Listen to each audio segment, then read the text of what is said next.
Hey Enneagram friend, this is Abby Rodriguez, your certified and IEA accredited Enneagram teacher and coach.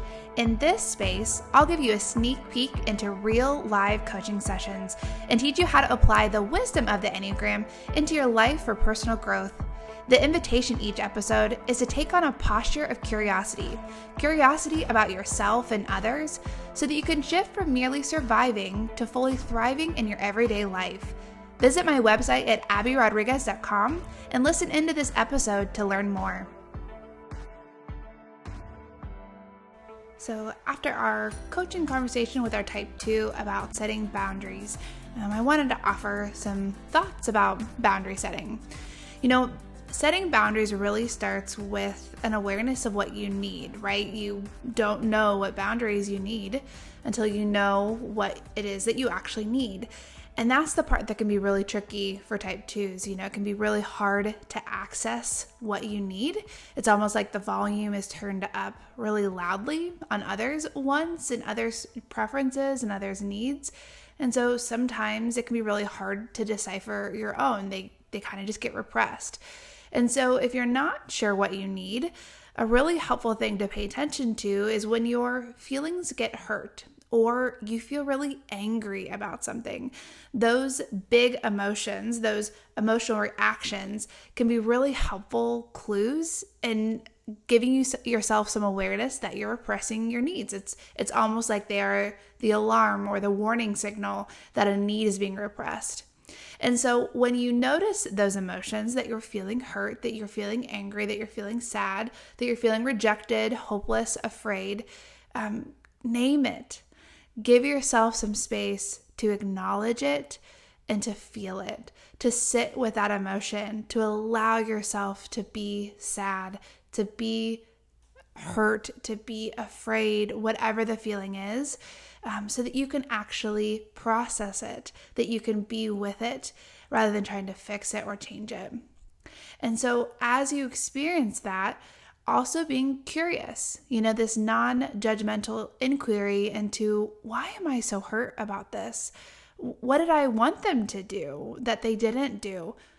And also as you sort through that, what might be the underlying need that I really want to get met here, and it's not getting met in this relationship or in this group or in this setting.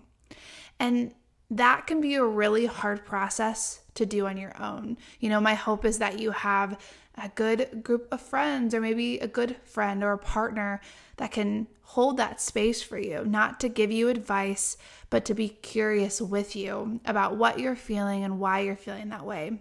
And honestly, coaching is a really helpful space for twos in this way, to be able to acknowledge their feelings and to name their wants and needs. And so that's a really helpful space if you need some support in that area.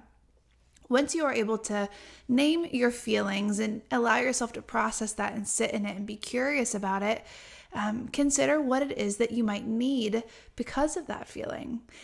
If it feels daunting to name your needs, you may not realize this, but you can Google a list of needs, and there are different charts and lists that will come up to help you just to have a visual of what might even be needs that I have, and to kind of spark that curiosity for you as you look at that list, rather than trying to, create something out of nothing. Sometimes it just feels like there's this blank that it comes up in that space of what do I need? And so sometimes it's helpful to look at a list. What do you need? What's on that list? In a committed relationship, sometimes you can just very overtly communicate, I'm feeling really afraid, and the need that I have is to feel more safe and secure or supported in this. And you can talk through how that need might be met. But not all relationships are committed. Not all relationships are mutually beneficial. There are some that are one-sided.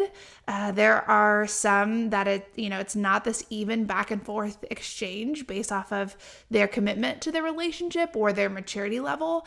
And so sometimes that process and communication, it's actually more of you stating a boundary because there's a need that you have. And so rather than offering, this is a need I have and this time fixing it, It's more so of like, hey, I think it's really helpful for me to not spend so much time in this space, or to have more, limitations around my energy or around my finances or whatever it might be. You don't have to communicate the whole process of discerning this to your coworker, right? You can just say, hey, I think it's actually pretty unhelpful for me to give you advice in the middle of the night.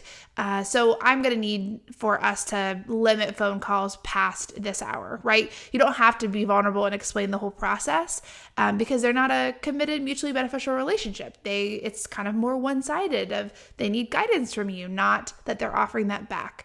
And so being cognizant about that piece of it too. So in addition to communicating boundaries around your time and energy, the types of conversations that you're willing to have, whatever it is, the invitation for twos is to also be intentional about staying present, especially when you're with others, to stay present to yourself so that you know where you stop and the other person begins. Twos have this up and outward focus of attention on others, this kind of energy that goes up and out towards others to foster connection, to be in relationship with. And the problem with that is that so little of their attention and focus remains inside themselves. When you're in conversations with others, it's almost like you physically leave your body behind and you're going outwardly with feeling energy and heart energy to connect with others. We will commonly use this phrase of, I'm just a person that wears my heart on my sleeve. It's kind of this sense. But the problem with your heart being on your sleeve is that your heart is outside of yourself, and you need your body, your physical body, to be a natural boundary to protect yourself. And this is really the same thing is true with twos. When you are going outside of yourself, when your energy is up and out to connect with others, you don't have the natural body boundaries that your body creates to protect you. It's hard for you to know where you stop and the next person begins. And so it's easier to become enmeshed, or it's easier to allow people to be dependent on you, or for you to be codependent on them. And often these things, they're happening so subconsciously, right? It's, those things are happening and we're not aware of them. And often when others are accidentally stepping on us, they're not aware of it either. And so, this is easier in a coaching space, but if you will indulge me, I want to try to demonstrate this a little bit better for those of you that are listening. So I want to invite you to think about a relationship that's really challenging for you right now. Maybe it's just one of your kiddos, a difficult relationship with them, the difficult season you're navigating. Maybe it's a coworker that's been harder for you to connect or just kind of hurts your feelings. Maybe it's your mother-in-law who seems to make backhanded compliments or do things that feel like she's always communicating you're not good enough, right? Whatever the person is, whatever the conversations around this, I want to invite you just to think about that relationship. Think about the conversations that you have, the attempts that you've made to connect, the confusion that you feel around how to show up well in that relationship, how to help. Let that just kind of swirl. Let that be a part of your thought process right now. As you think about all of these troubling aspects, this relationship that just feels so hard and challenging, I want you to kind of take a breath and sense in to your physical felt sense of your body.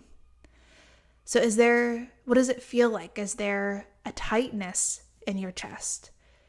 Does it feel like there's shallow breathing, like it's really hard to get a full breath? Is there kind of this anxious feeling, like this buzzing sensation at the end of your fingertips?